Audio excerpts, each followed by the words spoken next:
is the to reduce or rather change to something really different to showcase maybe the vibe or the vibrance that we're trying to showcase. But I think this should be white. So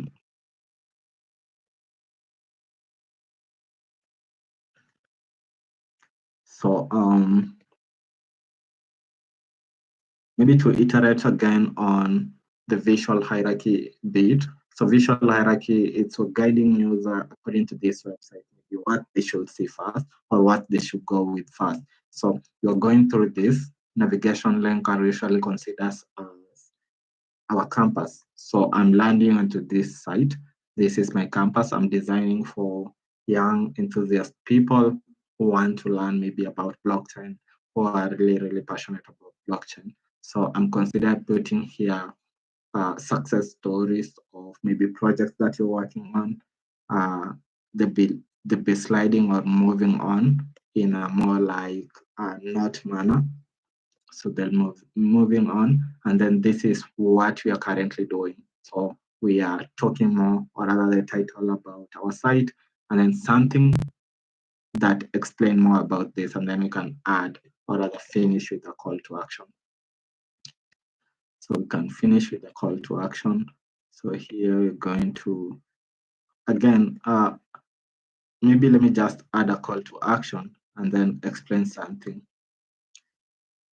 So as you can see right now, things are looking a bit weird as far as this is concerned. Reason being, we are having like a lot of white space with relation to how the element looks like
Oh,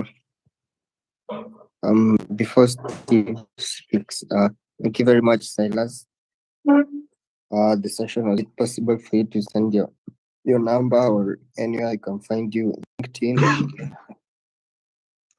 Yeah, so if you get hold of me, I'm available on LinkedIn, Twitter, and also I'm very active player of the community. So my website is www.silike.com. Then I also write a lot of articles around UI UX, so you can find me on Medium at Silike. And then also Twitter, at Silike Silas. Wow, that's really great. Yeah, so yeah, thank you very much. So guys, follow Silas.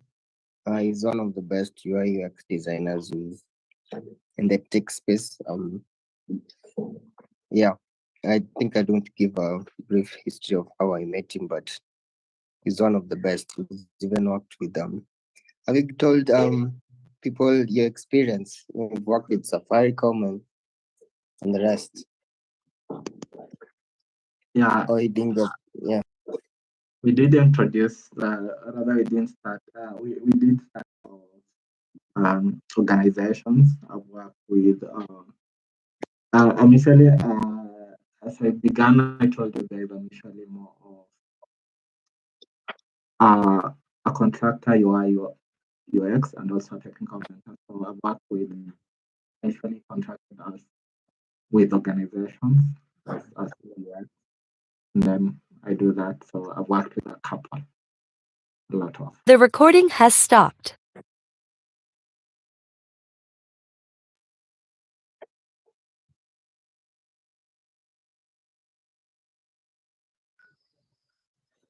Yeah, back to you. Oh, thank you. Any comment or feedback? You can also type in the chat as we close. Our session has ended. We're just finishing in the next 1 minute.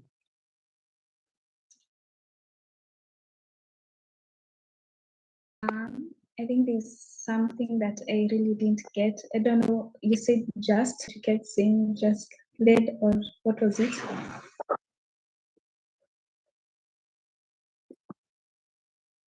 Sorry, come back again. Okay. There's this IUX, and it was like, I don't know, was it just led? Just led. Just? The led principle, let me type.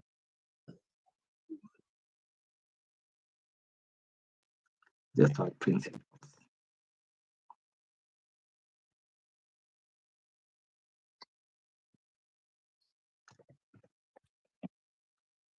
Wow.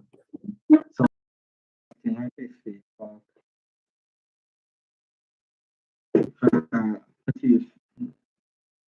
see the question? Right. I think I saw.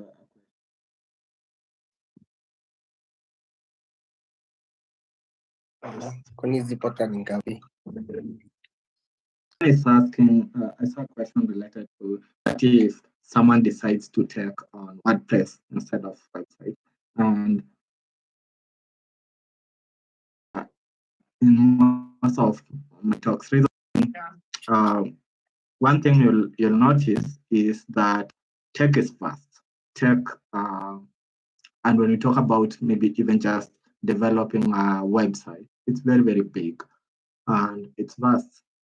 The way you'll develop maybe a simple basic HTML template that a website standard maintainer, develop a website like Facebook. So maybe to answer your question on taking WordPress over website, it depends on what you're using the website for and also the complexity of the website.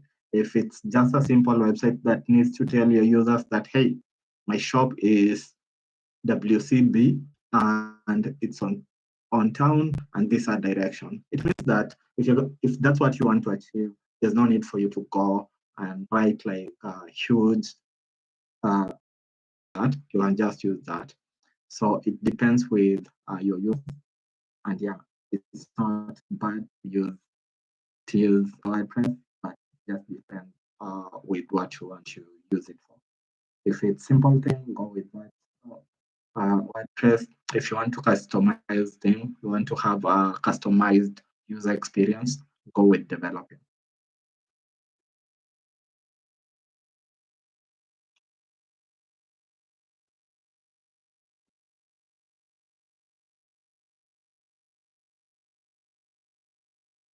Any other questions?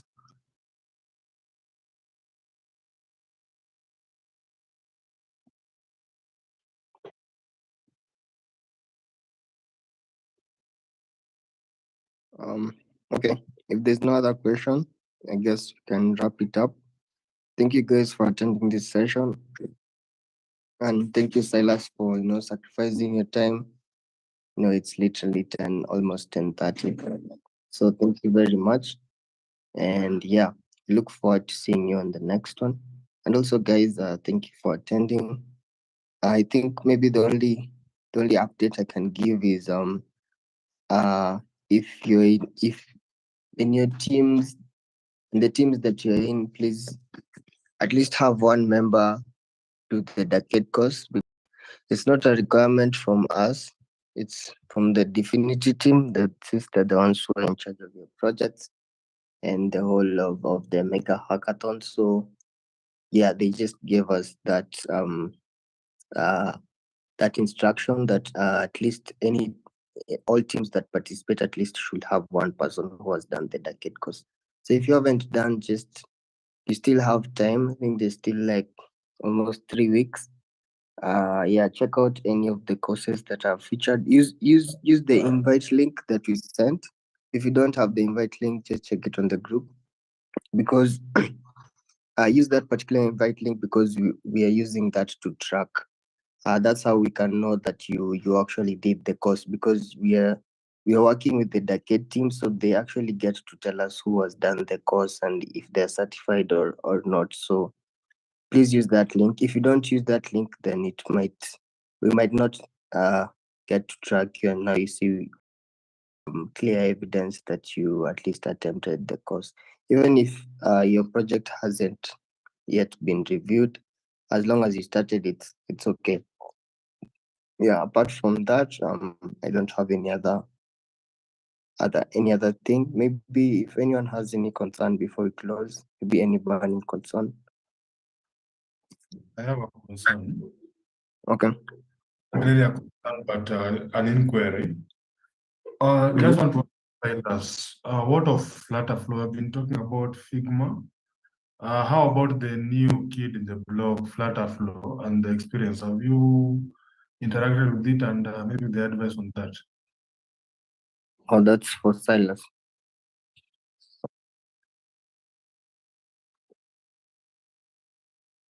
Yes, for Silas. Maybe come around.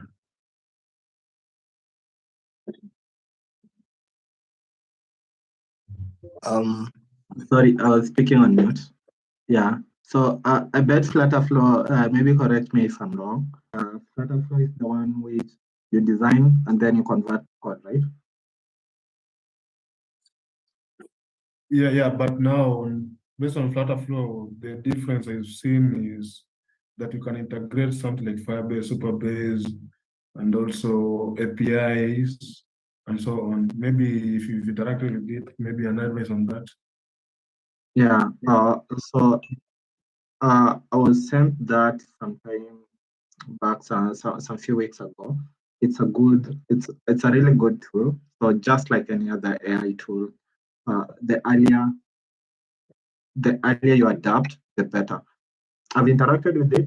Some tweets, there's a lot of things on the moving board, because when you're designing, in most cases, there's things like use cases, things related to that usually don't take into consideration that much. which in turn affect your backend like a lot. So you can't rely the whole functionality of the backend on how the UI will look like. So that is where I see like some something I'm missing, but I've interacted with it. If it solves the problem that they're intending to, I guess it will have solved like a very, very big problem. So maybe the answer to you is as much as it has like a lot of moving pieces on the board, but if you get the gist of it, very, very